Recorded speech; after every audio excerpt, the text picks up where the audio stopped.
So, you just got a Toro single-stage snowblower. Excellent choice.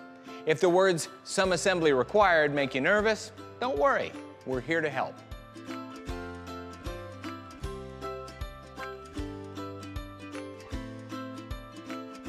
Before you get started, be sure to read the operator's manual for complete assembly instructions. For some of the steps, a picture really is worth 1,000 words, so here are some helpful hints. Let's start with the handle. Once you have this placed in its full upright position, be sure the bolts and washers are fitted correctly, and tighten the handle knob securely. This is important because if the handle comes loose during operation, you could strip the threads, making it hard and even unsafe to use your snowblower. Also, make sure that the control cable is routed outside the handle and not pinched or kinked. Okay, let's install the discharge chute.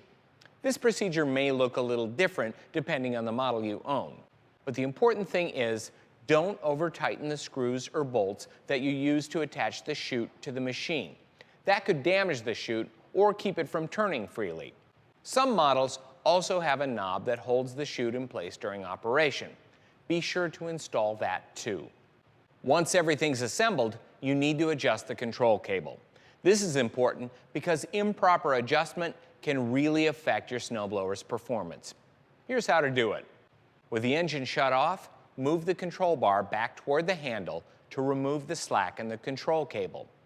With the bar in this position, you should have a gap of 1/16 to 1/8 inches, or 2 to 3 millimeters between the control bar and the handle.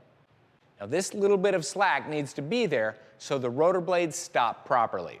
But if there's too much slack or not enough, you'll have to adjust the cable. Move the Z-fitting on the link to a higher or lower hole, whatever's needed to get the desired 1/16 to 1/8 inch gap between the control bar and handle. Be sure to recheck the cable after the first hour of use, since it may loosen up on a new snowblower. Then check it every year before the start of the season. Okay, let's move on. Fill the engine with oil following the instructions in your manual or our changing the oil video.